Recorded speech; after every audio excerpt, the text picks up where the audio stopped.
Bonjour et bienvenue dans cette nouvelle vidéo. C'est Nathan du blog Investir pour réussir. Aujourd'hui, j'ai envie de vous montrer avec 3 moyens comment ne pas payer d'impôts dans l'immobilier ou en tout cas ne pas augmenter ses impôts actuels. La première solution, c'est donc de créer du déficit foncier, c'est-à-dire passer par des travaux importants quand vous achetez un bien immobilier. Il faut savoir qu'un déficit foncier, ça peut aller jusqu'à moins 10 700 € par an. Bien sûr, si vous faites plus de travaux et que vous avez plus de déficit, ça se reporte d'année en année. Donc c'est dans le cas où vous êtes en location nue, que vous êtes aussi en location en nom propre, ou également en société à l'impôt sur les revenus, donc c'est une SCI à l'IR principalement. Il y a aussi la SARL de famille. Dans ces cas-là, on parle aussi d'imposition transparente, c'est-à-dire qu'on englobe les revenus immobiliers et les revenus de salariés dans le même chaudron et tous ces revenus sont imposés par rapport à votre tranche marginale d'imposition. On ne sépare pas les revenus immobiliers de vos revenus de salariés. Ça, c'est très important à comprendre. Donc, si vous avez du déficit, ça va faire baisser vos revenus imposables. Et donc, vous allez payer moins d'impôts. Ce qu'il faut bien comprendre, c'est qu'au bout d'un moment, ce déficit est utilisé et il faut répéter ce genre d'opération tous les 2-3 ans pour créer du déficit. Il n'y a pas de choix.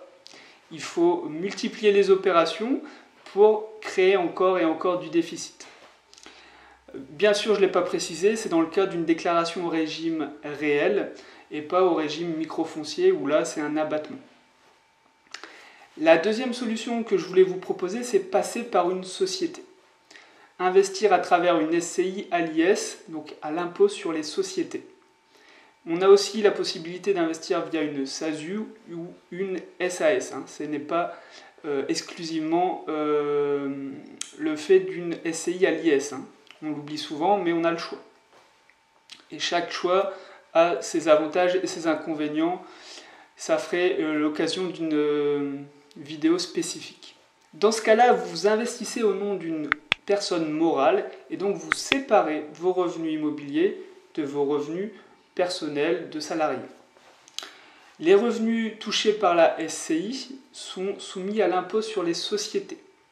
Et tant que vous ne sortez pas d'argent de la SCI, c'est-à-dire que tant que vous laissez l'argent sur la SCI, sur le compte de la SCI, vous ne payez pas plus d'impôts. Ça, c'est très utilisé par les personnes qui ont une tranche marginale d'imposition élevée, c'est-à-dire qui gagnent beaucoup d'argent dans leur travail de salarié ou d'entrepreneur. Ce qui signifie que les loyers vont simplement être taxés au taux d'une société. Et c'est souvent très avantageux justement pour ceux qui gagnent beaucoup d'argent et qui ont un TMI élevé. On peut même avoir comme objectif de revendre ses propres biens immobiliers qu'on a en biens propres. On peut les revendre à une SCI à l'IS. Tout ça pour récupérer du cash en nom propre, diminuer aussi nos impôts, parce que l'imposition sur les sociétés est plus avantageuse quand on est dans une tranche élevée d'imposition. Et on peut aussi diminuer son taux personnel d'endettement parce qu'on emprunte avec la SCI pour racheter notre ancien bien immobilier. Attention tout de même, il faut étudier le projet par rapport à ce que vous avez envie de faire et l'utilité du bien. Si vous pensiez le revendre dans quelques années, c'est peut-être pas très intéressant de le faire. C'est assez complexe, je devrais faire une vidéo dédiée sur le sujet. En attendant, vous pouvez toujours aller voir votre notaire, il doit savoir vous expliquer ça gratuitement. Et la troisième solution que je voulais vous proposer, c'est utiliser un programme de défiscalisation, c'est-à-dire investir dans la loi Pinel.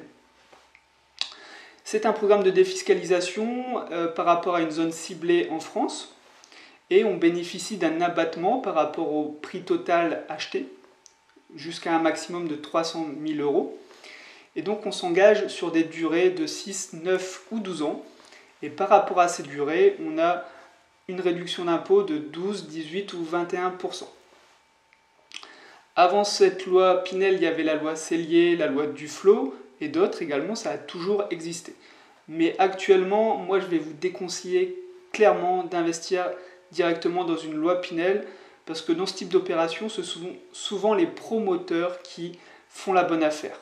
Vous achetez trop cher pour être à l'autofinancement au minimum. Cependant, le dispositif peut être quand même intéressant si vous faites construire vous-même votre bien ou si vous faites une rénovation, parce que la loi Pinel s'applique aussi pour de l'ancien. Dans ce cas, vous maîtrisez mieux les dépenses de la construction ou des rénovations et c'est possible de faire une bonne affaire parce que ça peut vous permettre quand même de réduire vos impôts. Ça, c'est clair. Bien sûr, il faut respecter certains critères, comme par exemple louer à un loyer limité, louer en location nue, louer à des locataires avec des revenus également limités. On arrive à la fin de cette vidéo et je vais vous rappeler maintenant les 3 critères qu'on a vus ensemble. Premièrement, c'est faire du déficit foncier en créant des travaux, acheter et faire des travaux. Deuxièmement, c'est investir à travers une SCI à l'IS pour bénéficier du régime à l'imposition sur les sociétés. Et troisièmement, c'est faire du Pinel, mais par vous-même, dans l'ancien ou dans du neuf. Si vous voulez en apprendre toujours davantage sur l'investissement immobilier, je vous invite à vous abonner à ma chaîne YouTube. Et moi, je vais vous souhaiter de très bons investissements à tous. Allez, salut!